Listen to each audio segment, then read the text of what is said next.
So today what we'll see, electromagnetic spectrum. What is visible to us, we call it light. Light is a very small portion of all the electromagnetic waves present in our earth, है ना? So our eyes and especially retina, they are sensitive to visible part of the electromagnetic waves, जिसको हम visible light बोलते हैं, ठीक है? तो उसकी एक फ्रीक्वेंसी है और इसका एक वेवलेंथ है.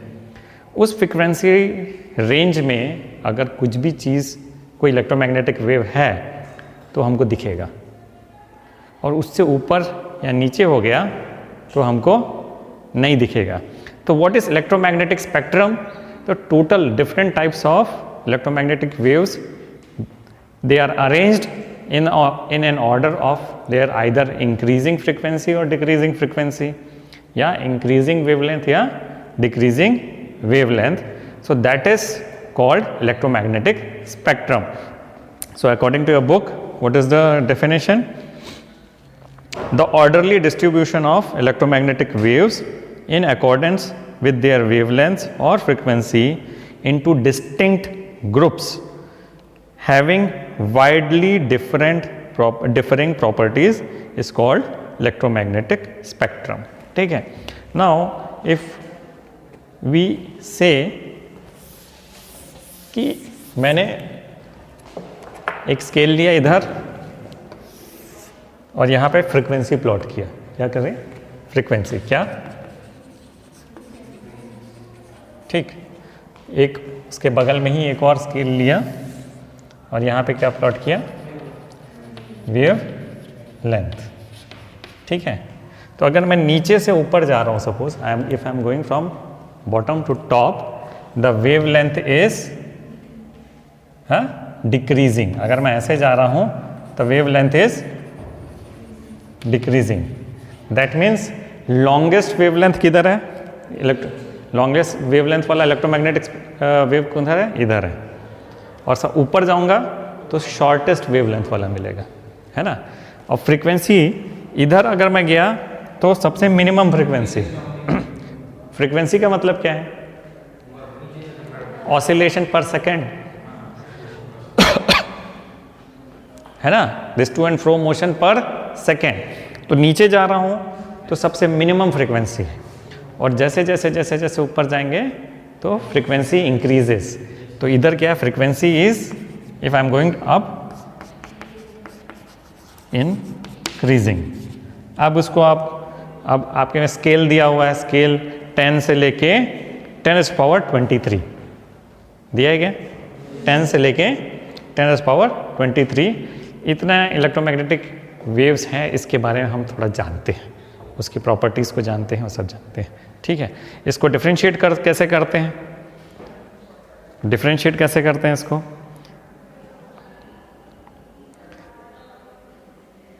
Based on how this waves are produced और detected. Based on how this electromagnetic waves are produced और डिटेक्टेड. अब जैसे जैसे मैं आगे बढ़ूंगा तो वी कैन आइडेंटिफाई ये किस टाइप का इलेक्ट्रोमैग्नेटिक वेव है, depending upon the properties they exert. किस टाइप के प्रॉपर्टी शो करते हैं उसके हिसाब से हम बोलते हैं. लेकिन बोलेंगे भाई इस वेवलेंथ से ऐसे एक वेवलेंथ ऊपर चला गया तो ये वेव का जो है वो चेंज हो गया, ऐसा नहीं. दिस बहुत एकदम क्लियर कट डिफरेंशिएशन नहीं है. बोलेंगे हो सकता है कि मैंने बोला कि विजिबल लाइट जो है इस फ्रिक्वेंसी बैंड में है, और हो सकता है कि इंफ्रारेड रे का एक कोई वेव है उस फ्रिक्वेंसी बैंड से नीचे है. तो बोले आपने तो बोला कि इस फ्रिक्वेंसी बैंड से नीचे विजिबल लाइट है, लेकिन ये तो हमको दिख नहीं रहा है. तो एकदम क्लियर कट डिफरेंशिएशन नहीं है. धीरे धीरे धीरे धीरे उसके प्रॉपर्टीज़ में चेंजेस आते हैं. ठीक है? तो हमारा विजिबल जो लाइट है वो किस फ्रिक्वेंसी रेंज में है?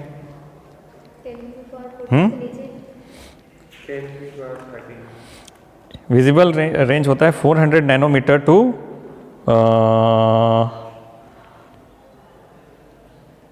किधर है? 400 नैनोमीटर टू 750 नैनोमीटर्स तक. ठीक है? विजिबल रेंज क्या होता है?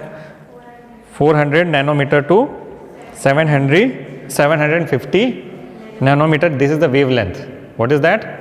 The wavelength. यहाँ पे लिखा है 4 into 10 power 14 hertz to 7 into 10 power 14 hertz. This is the frequency. Frequency क्या है? 4 into 10 power 14 hertz to 7 into 10 power 14 hertz, and wavelength is 400 to 700 nanometer. Okay, अब सबसे लंबा जो वेवलेंथ है उसको हमने नाम दे दिया है रेडियो वेव्स. सबसे लंबे जो हैं उसको रेडियो वेव्स, और उसमें भी थोड़ा आइडेंटिफिकेशन हो गया है. Long, so the radio waves are differentiated into long radio waves, short radio waves, और एफएम का भी उसी में आता है. तो सबसे पहले हम इलेक्ट्रोमैग्नेटिक वेव्स के थोड़े टाइप्स कर लेते हैं, जैसे रेडियो वेव्स. उसके बाद अगर मैं उसको एक ऑर्डर में लूँ तो रेडियो वेव्स, उससे थोड़ा ऊपर माइक्रोवेव्स, तो नीचे जो है आपको रेडियो वेव्स दिख रहे हैं. यानी कि रेडियो वेव्स के क्या है, वेवलेंथ सबसे लंबा, यानी वेवलेंथ ज़्यादा है और फ्रिक्वेंसी कम है ना. तो उसको इस बैंड में जो रहेगा वो क्या रहेगा, रेडियो वेव्स. इससे थोड़ा ऊपर जो रहेगा उसको हम बोलते हैं माइक्रोवेव्स. इसके थोड़ा ऊपर जो रहेगा इस रेंज में रहेगा माइक्रोवेव्स. अब माइक्रोवेव्स यानी माइक्रोवेव्स की frequency in relation to radio waves ज़्यादा है, फ्रीक्वेंसी ज़्यादा है और वेवलेंथ कम है, तो वेवलेंथ कम होते जा रहा है. और इंफ्रारेड, हाँ सॉरी मेरी गलती है ना. ये इधर से वायलेट स्टार्ट होगा, इधर रेड होगा. मैं ऊपर से आ रहा, दिमाग ऊपर से आ रहा है और जहाँ मैं नीचे से रहा हूँ. तो रेड की वेवलेंथ ज़्यादा होगी, ठीक है, रेड की वेवलेंथ ज़्यादा होगी यानी 700 नैनोमीटर्स, और वायलेट की कम होगी यानी 400 नैनोमीटर्स. फ्रीक्वेंसी कैसे बोलेंगे, रेड की सबसे कम रहेगी और वायलेट की सबसे ज़्यादा रहेगी. सो इधर frequency is increasing, here wavelength is decreasing. Okay, these visible band के जस्ट नीचे मैंने जो माइक्रोवेव है उसके जस्ट ऊपर, यानी माइक्रोवेव और विजिबल रेज के बीच में जो वेव्स हैं उसको बोलते हैं इंफ्रारेड रेज. उसको क्या बोलते हैं, इंफ्रारेड रेज. यानी इंफ्रारेड का मतलब है लेस देन रेड. इंफ्रारेड यानी लेस देन रेड. तो क्या लेस देन है, फ्रीक्वेंसी है. इंफ्रारेड में अगर मैं इंफ्रारेड, ऐसे इलेक्ट्रोमैग्नेटिक वेव्स हैं जो लाल से कम है, तो लाल से क्या कम है, फ्रीक्वेंसी कम है. देन जस्ट इस विजिबल बैंड के ऊपर जो है उसको यूवी, अल्ट्रा वायलेट रेज बोलते हैं. क्या बोलते हैं इसको, ultraviolet electromagnetic waves, UV, है ना. तो यूवी में, हाँ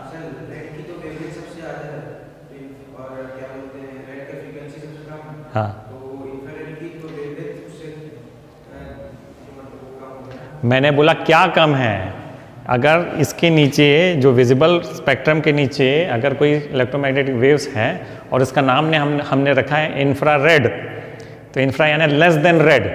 तो लेस देन रेड क्या है, फ्रीक्वेंसी है ना. ये अल्ट्रा वायलेट, तो ultra is more than violet. तो वायलेट से ज़्यादा क्या है, फ्रीक्वेंसी. समझ में आ रहा है क्या. अल्ट्रा वायलेट रेज में हमारे विजिबल रेज से क्या ज़्यादा है, फ्रीक्वेंसी, या वायलेट रेज से ज़्यादा क्या है, फ्रीक्वेंसी. दैट मीन्स एक सेकंड में जो ऑसिलेशन हो रहा है वो यूवी रेज का ज़्यादा होगा रादर देन विजिबल रेज. समझिए इस बात को, है ना. उसके बाद तो पूरा रट्टा है. तो यूवी रेज से थोड़ा और हम अगर फ्रीक्वेंसी बढ़ाते हैं उस इलेक्ट्रोमैग्नेटिक वेव्स की, तो हमको मिलता है एक्स रेज, ठीक है. और थोड़ा सा और ज़्यादा ऊपर और उसकी फ्रीक्वेंसी बढ़ाते हैं तो हमको गामा रेज. अब हम ये देखेंगे कि इसका सोर्स क्या है, कैसे प्रोड्यूस होता है और कैसे डिटेक्ट होता है. बस यही सब चीज़ को समझना है, ठीक है. तो यहाँ पे we briefly describe these different types of electromagnetic waves in order of decreasing wavelengths. So when they are telling you radio waves, तो इसका वेवलेंथ ज़्यादा है, उसके ऊपर हम जब रेडियो वेव्स के ऊपर में हम जाएंगे तो आपको मिलेगा माइक्रोवेव्स, इंफ्रारेड वेव्स। लेकिन ये जो रेडियो वेव्स का जो स्पेक्ट्रम है ना, उसका भी एक खुद का एक स्पेक्ट्रम है, long radio waves, medium and short radio waves. ठीक है, तो पढ़े। इसका बैंड जो है आपके बुक में जो दिया है फ्रीक्वेंसी बैंड, वो कितना है? 500 किलोहर्ट्ज टू 1000 मेगाहर्ट्ज। ये सब चीज़ को याद रखो, जो याद रखने वाली चीज़ है उसको अंडरलाइन करिए।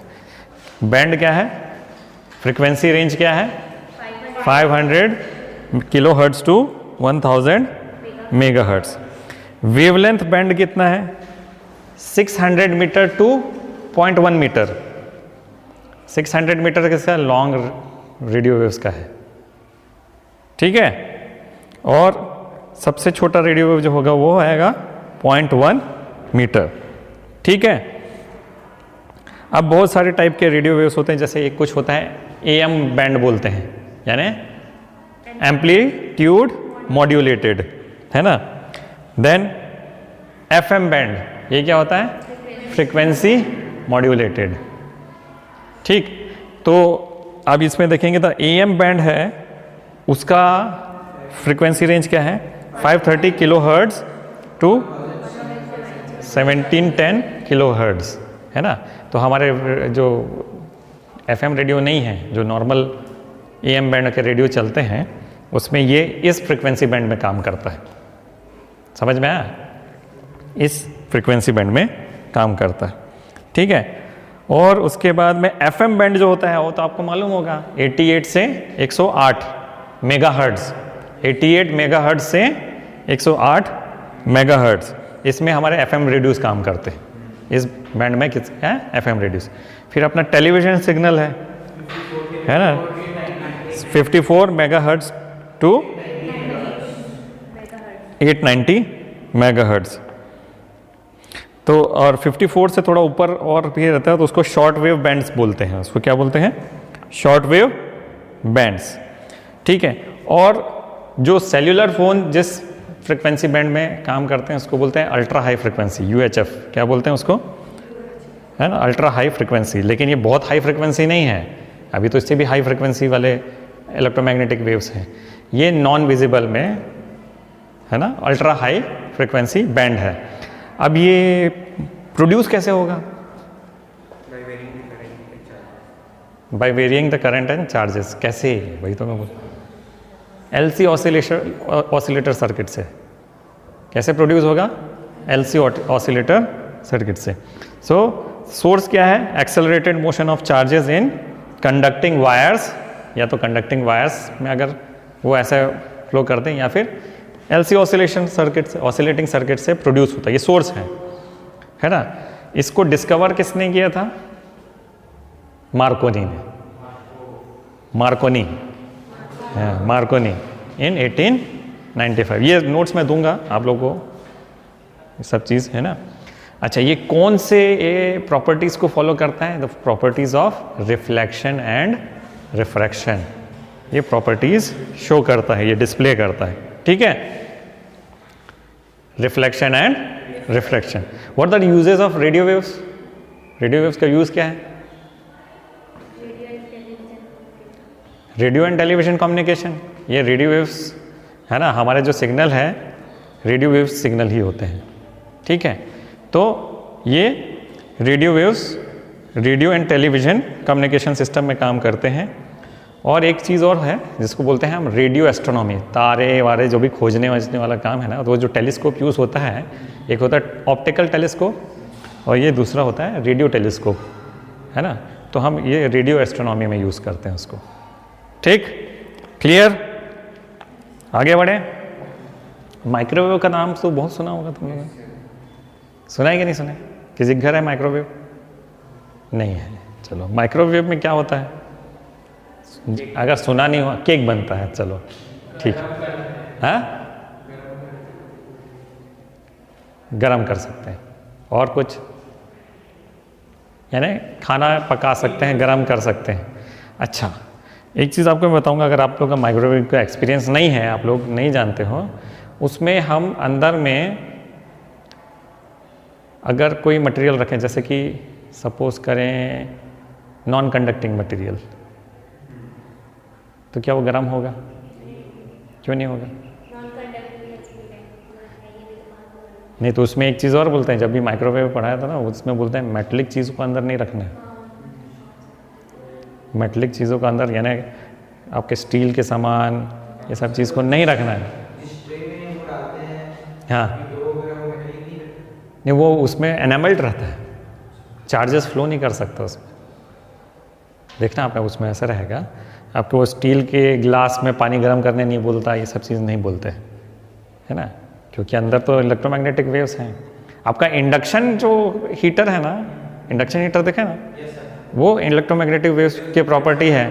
तो उसमें आप बोलोगे कि नॉन मेटलिक, और ख़ास तौर पे जो नॉन फेरो मैग्नेटिक मटेरियल है, ऐसे मटेरियल को आप उसमें रखोगे तो वो गर्म नहीं होगा।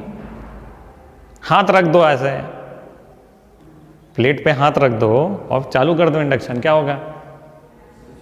कुछ नहीं होगा, क्योंकि एडी करंट्स जनरेट नहीं होंगी। एडी करंट्स कैसे मटेरियल में जनरेट होंगे?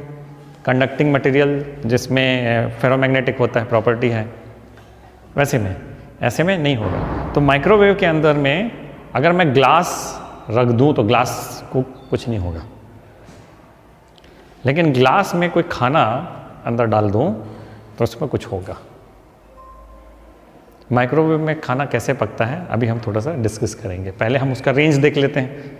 तो माइक्रोवेव का रेंज क्या है? फ्रीक्वेंसी रेंज क्या है?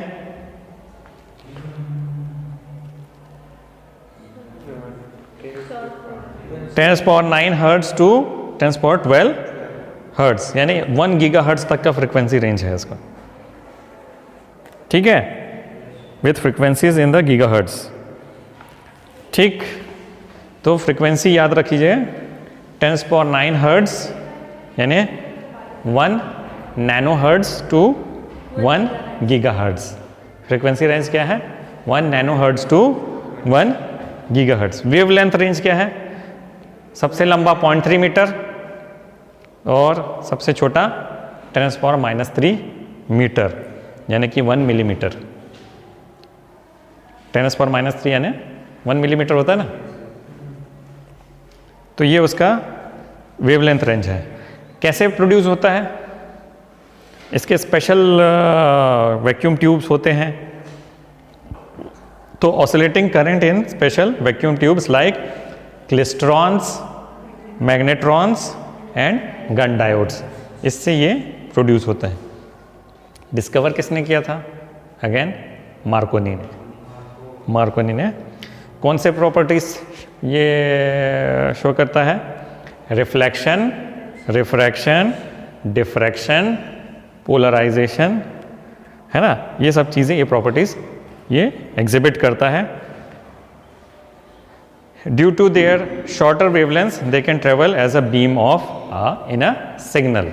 ये शॉर्टर वेव उसके वेवलेंथ है, तो एक ऐसा बीम की तरह ट्रेवल कर सकता है। ठीक, कहाँ यूज करते हैं? Radar system of aircraft navigation, radar system में इसको यूज करते हैं। ठीक है, अगर लॉन्ग डिस्टेंस कम्युनिकेशन है जियो स्टेशनरी सैटेलाइट से, तब ये होता है माइक्रोवेव यूज, और घर में खाना बनाने के लिए यूज होता है माइक्रोवेव ओवन्स में। अब माइक्रोवेव जो है वो काम कैसे करता है ना, जैसे आपके घर में अगर आपने गैस स्टव है, उसमें अगर खाना पकाना है तो आप क्या करते हो? उसमें पहले बर्तन रखते हो और उसके बाद उसके ऊपर में खाना रखते हो। जब हीट ऑन करते हैं तो खाना गर्म होता है? नहीं, पहले बर्तन गर्म होगा, और जब बर्तन गर्म होगा तो क्या होगा कि इसके एटम्स का जो मूवमेंट है ना, उसकी मूवमेंट्स बढ़ जाएंगे, और मूवमेंट्स बढ़ जाएंगे तो कोलाइड होगा एक दूसरे से, और कोलाइड होगा तो हीट एनर्जी प्रोड्यूस होगी। मेटल गर्म होगा तो क्या होगा? हीट एनर्जी, यानी पहले हीट एनर्जी ने ट्रांसफ़र किया अपने एनर्जी को उस मेटलिक पॉट में, फिर मेटलिक पॉट के जब वो गर्म हो गया तो उसके कांटेक्ट में जो फूड आया, अब फूड के वाटर मॉलिक्यूल्स में फिर वैसे ही एटम का कोलिजन स्टार्ट हुआ और वो एकदम ज़्यादा विगरसली ट्रैवल करने लगे तो वो फूड गर्म हुआ। ये अंडरस्टूड है? माइक्रोवेव में क्या होता है, हमने अभी थोड़ी देर पहले थोड़ी पिछले क्लास में पढ़ा, नेचुरल फ्रिक्वेंसी, किसी मटेरियल की नेचुरल फ्रिक्वेंसी होती है ना, नेचुरल फ्रिक्वेंसी के बराबर अगर हमारा इलेक्ट्रोमैग्नेटिक वेव्स उसी फ्रिक्वेंसी में अगर ऑसिलेट करें तो क्या होगा, एम्पलीट्यूड बढ़ जाएगा, उसका एम्पलीट्यूड बढ़ जाएगा। एम्पलीट्यूड बढ़ गया यानी उसको एनर्जी ज़्यादा मिल गई, जैसे जैसे एनर्जी बढ़ाऊंगा तो एम्पलीट्यूड बढ़ेगा ना। तो माइक्रोवेव का जो फ्रीक्वेंसी है ना, it matches with the natural frequency of water. किससे मैच करता है? Natural frequency of water. तो वो मैच कर लिया तो क्या होगा, वाटर मॉलिक्यूल्स और ज़्यादा ऑसिलेट करेंगे, एम्पलीट्यूड बढ़ जाएगा, एनर्जी यानी वाटर एक तरीके से गर्म हो जाएगा। और हमारे फूड में वाटर होता ही होता है, तो हमारे फूड जो है उसके अंदर वाटर मॉलिक्यूल्स हैं वो ऑसिलेट करने लगेंगे। ऑसिलेट करने लगे यानी गर्म हो गया, और गर्म हो गया तो पक जाएगा। इतना सिंपल, समझ में आया?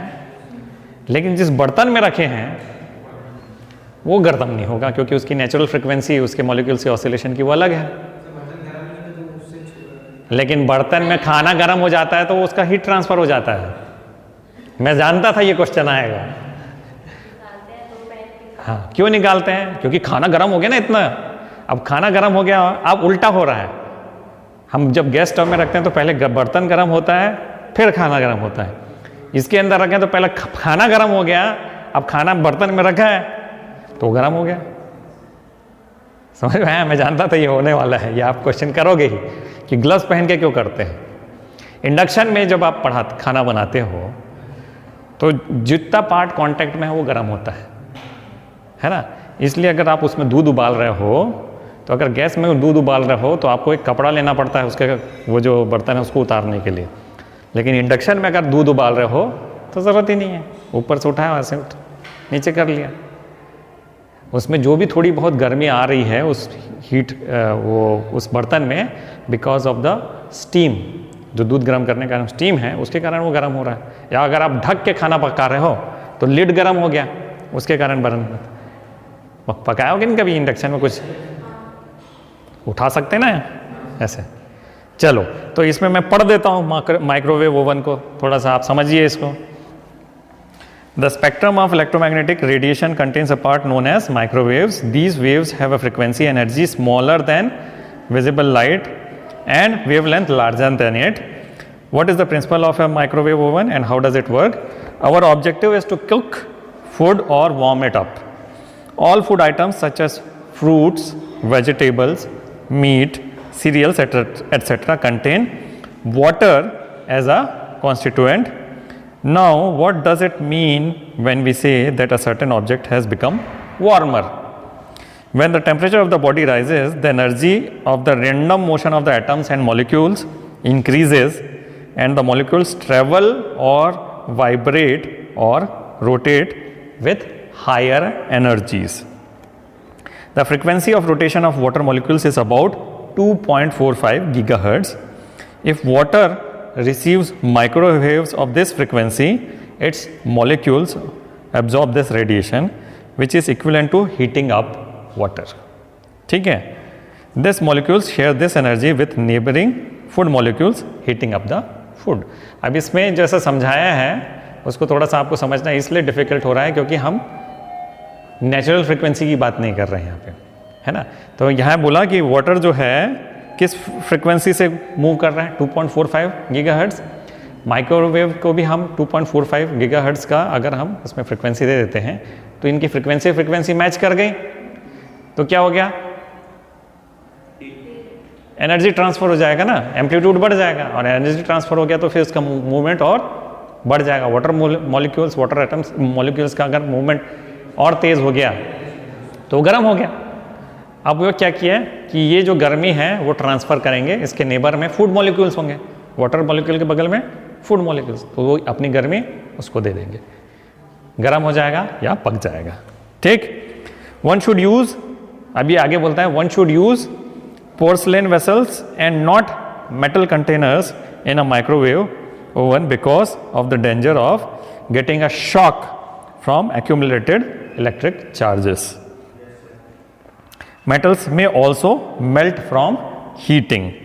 The porcelain container remains unaffected and cool because its large molecules vibrate and rotate with much smaller frequencies and thus cannot absorb microwaves, hence they do not get heat up. ठीक है, तो ये था आपका microwave.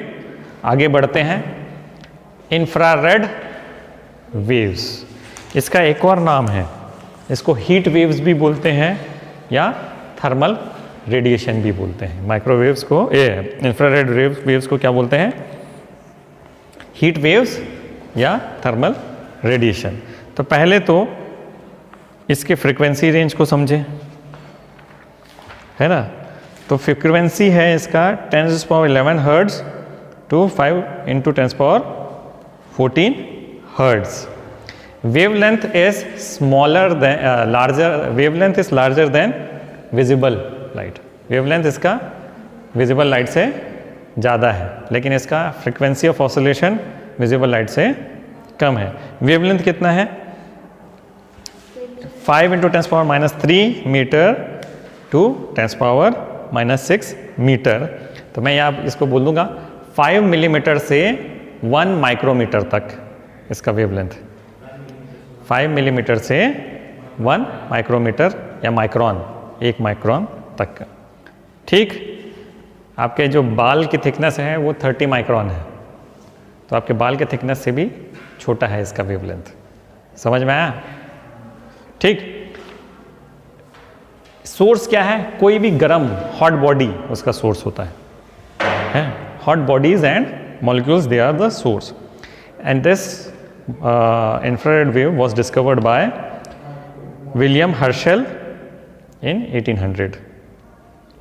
यानी इसकी खोज पहले ही हो गई थी, रेडियो वेव की खोज होने से पहले हो गई थी। ठीक है, प्रॉपर्टी क्या है? Heating effect, reflection, refraction, diffraction and propagation through fog. Now, infrared waves are very important for us. क्यों? क्या कारण है? अगर इंफ्रारेड वेव्स नहीं होते तो शायद इस अर्थ में लाइफ पॉसिबल नहीं होता। क्लू दें? एक क्लू दूं आपको मैं? Green house effect. मैंने क्लू दिया, अब बताओ। है? अर्थ के टेम्परेचर को, हाँ, कैसे मेंटेन होता है? ग्रीन हाउस गैस से जो CO2 का लेवल बढ़ जाता है कम हो जाता है। नहीं जी, ग्रीन हाउस इफेक्ट मालूम नहीं है आप लोगों को? CO2 का वो अमाउंट बढ़ जाता है ना, CO2 का अमाउंट बढ़ जाएगा तो ग्रीन हाउस इफेक्ट से टेम्परेचर बढ़ जाएगा। उसको ग्लोबल वार्मिंग बोलते हैं। आप कुछ और बता रहे हो, global warming. Now green house gas क्या होते हैं? Those gases which absorb heat energy from the solar energy. अब हीट एनर्जी एब्जॉर्ब कर रहे हैं, यानी वहां से इंफ्रारेड रेडिएशंस जो आ रहे हैं, सोलर एनर्जी अगेन पूरा एक स्पेक्ट्रम आ रहा है, इलेक्ट्रोमैग्नेटिक वेव्स का स्पेक्ट्रम आ रहा है, उसमें से इंफ्रारेड जो रेज हैं they are responsible for heating, heat energy. तो ये जो कार्बन डाइऑक्साइड है और उसके अलावा कार्बन डाइऑक्साइड के अलावा अमोनिया जो है NH3, ये लोग क्या करते हैं? ये इंफ्रारेड वेव्स को एब्जॉर्ब कर लेते हैं और वो एब्जॉर्ब कर लेते हैं और गर्म हो जाते हैं, है ना। एंड दैट इज़ वाई जो एटमॉस्फेयर में जो CO2 है, NH3 है, ये अगर नहीं रहेगा तो इंफ्रारेड वेव्स को कौन एब्जॉर्ब करेगा? कोई नहीं। तो जैसा अर्थ सन के डे में गर्म हो जाएगा और नाइट में इतना ठंडा हो जाएगा कि वी कैन नॉट सर्वाइव। तो this are important infrared rays waves and carbon dioxide NH3 are important for our existence. ठीक है। So these are produced by hot bodies and molecules the band lies adjacent to, छोड़ो छोड़ो छोड़ो छोड़ो छोड़ो छोड़ो, हाँ, तो this infrared waves are sometimes referred to as heat waves. This is because water molecule present in most material readily absorb infrared waves. Many other molecules, for example carbon dioxide and H3, also absorb infrared waves. After absorption their thermal motion increases, that is they heat up and heat their surroundings. तो कई बार हम लोग जब इलाज कराने जाते हैं तो बोलते हैं सिकाई करना है, कुछ इलाज कराने जाते हैं कोई मेडिकल में, सिकाई करना है. What are they using? Infrared lamps. वो लोकलाइज्ड हीटिंग के लिए क्या यूज़ करते हैं वो लोग? ऐसे लैंप जो इंफ्रारेड रेस को एमिट करता है, तो वो आप उससे यूज़ करते हैं और हो जाता है. और भी बहुत कॉमन यूज़ है आपके घर में इंफ्रारेड रे का. रिमोट्स. रिमोट से आप जब वो करते हो, आप किसी बटन को दबाते हो तो वहाँ पे अंदर में जो सर्किट है वो क्या करता है, एक एलईडी होती है, एलईडी लगी होती है ना सामने, वो कभी जलते हुए नहीं दिखती आपको. इसलिए नहीं दिखती क्योंकि वो विजिबल, इंफ्रारेड रेज विजिबल है क्या? नहीं है. नहीं नहीं जी, ऐसा तो फिर तो आप सुपर ह्यूमन हो गए. आप ऐसे चीज़ देख रहे हो जो हम नहीं देख सकते. वो आपको जो दिखती है ना वो रेड कलर का ऐसा दिखता है ना, रेड कलर का है ना, ठीक है. उससे क्या है, दोनों जनरेट हो रहा है, लाइट रेज भी जनरेट हो रही है और इंफ्रारेड रेज. लेकिन infrared rays are not visible, मैं आपको पहले बता दूं, है ना. तो वो सामने में जो एलईडी लगी है वो लाइट वेव्स को भी कर रही हो. हाँ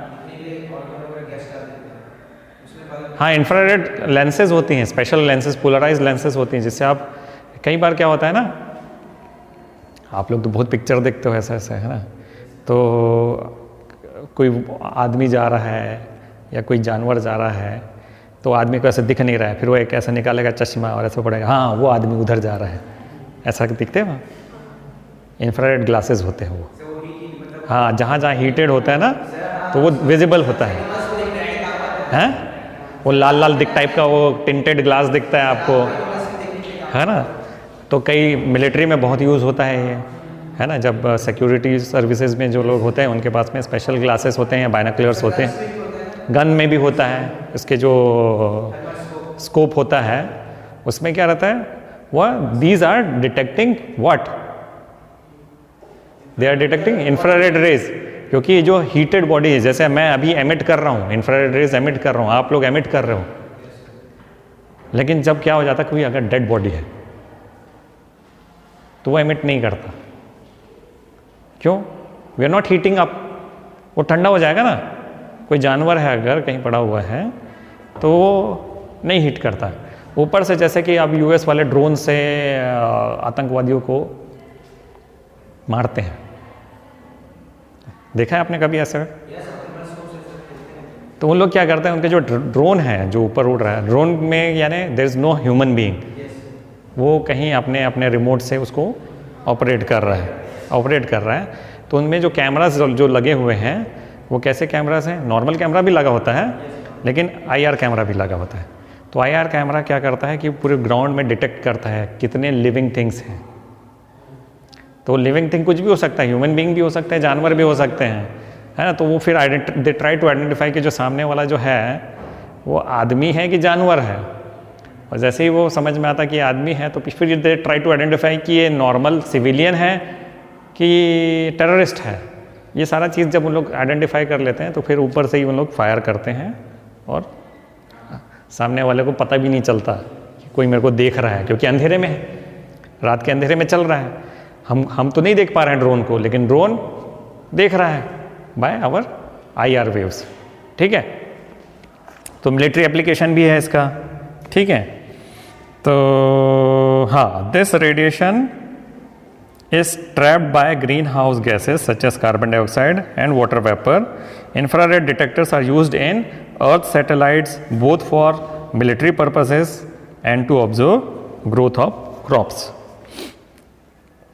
So electronic devices, for example, semiconductor light emitting diodes also emit infrared and are widely used in remote switches of household electronic systems such as TV sets, video recorders and hi-fi systems.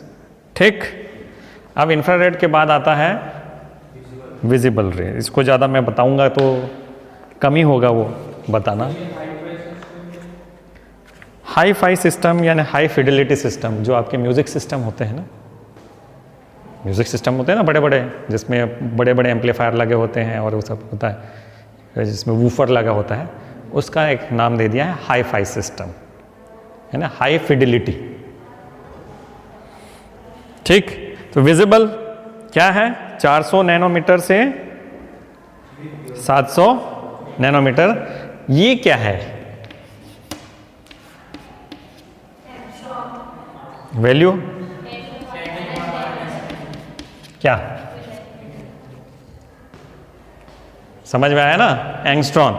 तो इसमें आपका जो दिया हुआ है book में, यहाँ पे भी दिया है कितना, 700 to 1000 एंगस्ट्रॉन. नहीं, किधर दिया है? इधर दिया है मेरे पास. 4000 to 4500 एंगस्ट्रॉन. ये किसका है? वायलेट एंड इंडिगो का वेवलेंथ. ठीक है. ब्लू का दिया है 4500 to 5000 एंगस्ट्रॉन. फिर ग्रीन का 5000 से 5700, येलो का दिया है, ऑरेंज का दिया है, रेड का है 6200 to 7500 एंगस्ट्रॉन.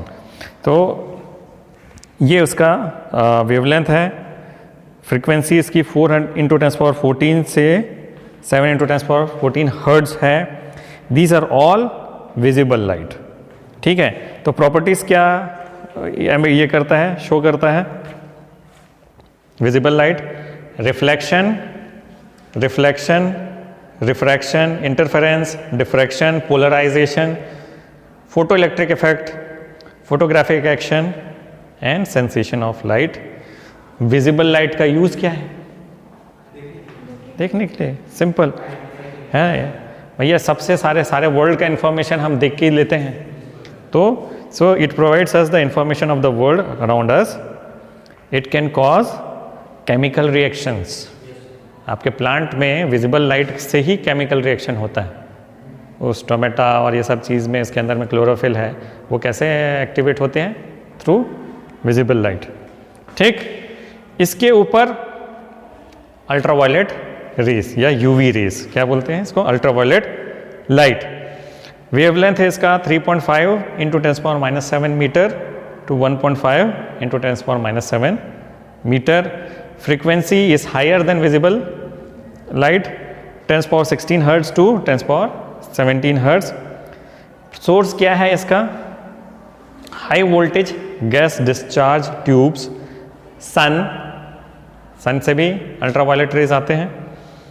देन हम जब वो कोई वेल्डिंग करते रहते हैं ना, वेल्डिंग, तो उससे भी यूवी रेज आते हैं, निकलते हैं, है ना.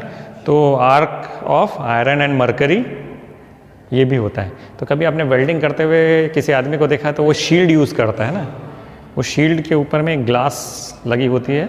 नॉर्मली उस ग्लास से आप देखना चाहो तो कुछ नहीं दिखेगा, आर पार दिखता ही नहीं है. It's a kind of translucent OPEC. ये विजिबल लाइट उससे पास नहीं होती है. फिर कैसे करते हैं? एक्सपीरियंस में पहले आर्क प्रोड्यूस करते हैं. हम लोगों ने वेल्डिंग किया है हमारे इंजीनियरिंग में. तो क्या करते हैं, पहले ऐसे देख के आर्क प्रोड्यूस करते हैं. जैसे आर्क प्रोड्यूस होता है, फिर आप उस ग्लास से देखोगे तो आपको दिखेगा, क्योंकि arc has very high energy, light energy बहुत ज़्यादा है. तो फिर उसके बाद में वो दिखना चालू होता है. ऐसे नॉर्मली नहीं दिखता है. UV rays are harmful. Helpful भी है, हार्मफुल भी है. Sun emits a lot of UV rays. उनके जो रेडिएशन है उससे बहुत सारे यूवी रेज होते हैं. लेकिन fortunately in our atmosphere we have a layer which is called ozone layer. Ozone O3, it absorbs the ultraviolet rays. Most of the ultraviolet rays को वो एब्जॉर्ब कर लेता है, बहुत कम को आने देता है, जिसके कारण हमारा एग्जिस्टेंस है. हार्मफुल क्या है? मेलेनिन को ज़्यादा प्रोड्यूस करता है. सन टैन हो जाता है, हीटिंग हो जाती है. It's also cause of some kind of cancers, skin cancer. ठीक है. तो यूवी रेस का यूज़ क्या है सबसे पहले, क्योंकि ये इतना ज़बरदस्त है कि जर्म्स को मार देता है, तो हमारे फूड प्रिजर्वेशन में हम यूवी रेस का यूज़ करते हैं। आपके घर में वाटर अगर प्योरीफायर है तो कुछ वाटर प्योरीफायर, सब में तो नहीं होता, कुछ वाटर प्योरीफायर में से यूवी लाइट पास होते हैं, पानी को यूवी लाइट से के थ्रू पास करते हैं तो उसके जर्म्स मर जाते हैं। तो in the food preservation it is also used in the study of invisible writings, forged documents and fingerprints. कुछ केमिकल्स होते हैं उससे आप लिख दो तो आपको नॉर्मल लाइट से नहीं दिखेगा, तो यूवी लाइट्स उससे पास करते हैं तो उससे वो दिखता है ना। अच्छा, कई चीज़ों को जैसे नकली नोट पहचानना है तो वो नोट ऐसा कंस्ट्रक्शन होता है कि उसको आप यूवी लाइट के थ्रू पास करोगे तो आपको ये समझ में आ जाएगा कि असली क्या है और नकली क्या है। तो फोर्ज डॉक्यूमेंट्स, अगर डॉक्यूमेंट में फोर्जरी हुई है, ओवर राइटिंग कर दिया या कुछ कर दिया, तो यूवी लाइट के थ्रू देखोगे तो आपको समझ में आ जाएगा कि यहाँ पे फोर्जरी हुई, तो इसका यूज़ करते हैं। ठीक है। And in the study of molecular structure, body के मॉलिक्यूलर स्ट्रक्चर को अगर आपको स्टडी करना है तो you can study through UV light. तो the ultraviolet light in large quantity has harmful effects on human beings, but fortunately most of the ultraviolet light coming from the sun is absorbed by the ozone layer in the atmosphere at an altitude of about 40 to 50 kilometre. ठीक है। इसके अलावा इससे ज़्यादा frequency वाले band को बोलते हैं एक्स रेज। एक्स रेज में को एक्स रेज क्यों बोलते हैं? ये बहुत ही कॉमन क्वेश्चन है। वाई रेज क्यों नहीं बोल दिए, जेड रेज क्यों नहीं बोल दिए, कोई नाम क्यों नहीं दे दिए?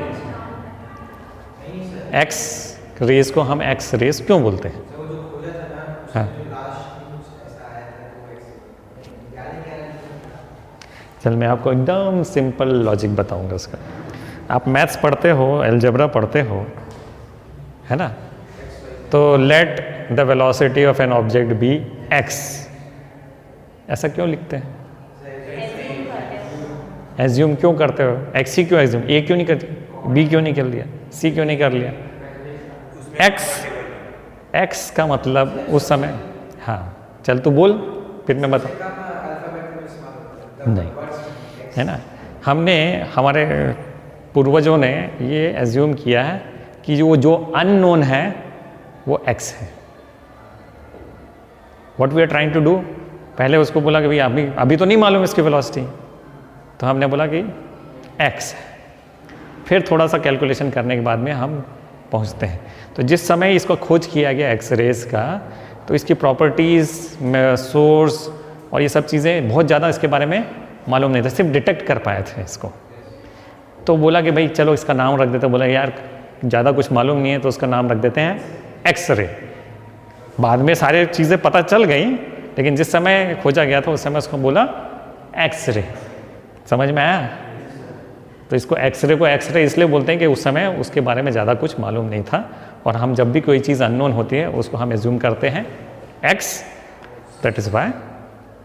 नाउ एक्सरेज की एक खास प्रॉपर्टी है कि बहुत सारे मटेरियल के थ्रू पास हो जाता है वो। एक्सरे की प्रॉपर्टी क्या है? It can penetrate many types of material. कुछ टाइप के मटेरियल जिसके थ्रू पास नहीं हो पाता, तो इसका बढ़िया सा उपयोग किया हमारे बॉडी के अंदर देखने के लिए, क्योंकि वो फ्लैश को तो पास कर जाता है लेकिन बोन्स को पास नहीं करता है। बोन की डेंसिटी, हाई डेंसिटी जो मटेरियल है उसको पास नहीं करता है, लो डेंसिटी मटेरियल को पास कर जाता है। तो तुम लोग ज़्यादा मस्ती कर रहे हो, इधर उधर कर रहे हो, हड्डी तुड़वा बैठे, तो क्या होता है? एक्सरे करते हैं ताकि पता चले कि हड्डी टूटी है कि नहीं टूटी है, और टूटी है तो लोकेशन क्या है, किस टाइप की हड्डी टूटी है, हेयरलाइन फ्रैक्चर है कि पूरा अलग ही हो गया है। क्यों? क्योंकि फ्लैश के थ्रू तो एक्सरे पास हो गया, लेकिन बोन्स के। दूसरा इसका एक और इम्पॉर्टेंट बिना उसके नहीं हो सकता, इसको है फोटो इलेक्ट्रिक इफेक्ट। यानी अगर पीछे में फिल्म रख दिया जाए, फोटोग्राफिक फिल्म, तो उसमें स्ट्राइक करके उसको उसके केमिकल रिएक्शन कर देगा, जिसको आप फिल्म को डेवलप करके देख सकते हो। ये दोनों नहीं होता तो आपका मेडिकल साइंस बहुत पीछे रह जाता है। समझ में आया? तो चलो थोड़ा एक्सरे के बारे में पढ़ लें। So these EM waves have wavelengths just shorter than ultraviolet light. As X-rays can pass through many forms of matter, so they have many useful medical and industrial applications. So wavelength is 100 angstrom to 0.1 angstrom. Frequency is 10 to the power 18 hertz to 10 to the power 20 hertz. How it is produced? By sudden deceleration of fast moving electrons by a metal target. एक बड़े बड़े machine होते हैं उसके, देखे आप? X ray करवाए हो ना कभी? तो क्या करते हैं? आप बोलेंगे एक इधर पे एक फोटोग्राफिक प्लेट लगा दिया, उसके सामने खड़े हो जाए ऐसा करके, है ना? और सामने एक मशीन होती है जिससे एक्सरे एमिट होता है. तो कैसे होता है? By sudden deceleration of very fast moving electrons use by a metal target. ठीक है. एक्सरे को खोजा था रॉन्टजन ने. किसने खोजा था? Roentgen in 1895. कौन कौन से प्रॉपर्टीज डिस्प्ले करता है? Effects on photographic plate, ionization of gases, photoelectric effect, fluorescence, more energetic than UV rays. It contains more energy than UV rays. So X-rays are also harmful. बहुत ज़्यादा over exposure अगर हो गया तो that also causes cancer. तो कई बार होता है कि जो प्रेग्नेंट लेडीज़ हैं उनको बोलते हैं कि भैया एक्सरे ज़्यादा मत करवाइए या करवाइए मत. उनका अल्ट्रासाउंड होता है, ये सब चीज़ें होती हैं. एक्सरे से एक्सपोजर नहीं करते हैं. तो uses in medical diagnosis, because X-rays can pass through flesh but not through bones. In the study of crystal structures, because X-rays can be reflected and diffracted by crystals. In engineering, for detecting faults, cracks, flaws or holes in the finished metal products. In detective departments, to detect explosives, diamond, gold, etc. in the possession of smugglers. In radiotherapy, to cure untraceable skin diseases and malignant growths. ये use होता है. ठीक है. अब जो extreme चीज़, extreme electromagnetic waves हैं, यानी वे having very high frequency और वेरी स्मॉल वेवलेंथ, उसको बोलते हैं गामा रेज. क्या बोलते हैं इसको? Gamma rays. सो ये जो है इसको बोलते हैं, this high frequency radiation is produced in nuclear reactions. है ना? कहाँ प्रोड्यूस होता है ये? Nuclear reactions. और रेडियो एक्टिव न्यूक्लियाई भी इसको एमिट करती है. ठीक है. हाँ, कहाँ यूज़ होता है? मेडिसिन में, टू डिस्ट्रॉय कैंसर सेल्स. ठीक है. So what is the wavelength range? It is 10 to the power -14 metre to 10 to the power -10 metre, यानी very small wavelength. Frequency is 10 to the power 18 hertz to 10 to the power 22 hertz. Sources मैंने बताया, radioactive nuclei और nuclear reaction. एक cobalt 60 होता है यहाँ से, it is a source of pure gamma rays. CO60, cobalt 60, it is a source of pure gamma raise. इसको discover किया था हेनरी बेकरल ने. किसने? Henry Becquerel. इफेक्ट्स क्या हैं? Photographic effect on photographic plate, fluorescence, ionisation, diffraction, high penetrating power. ठीक. Uses in radiotherapy for the treatment of malignant tumours. Malignant का मतलब होता है कैंसरस. मैलिग्नेंट का मतलब क्या होता है? Cancer causing. Malignant tumours.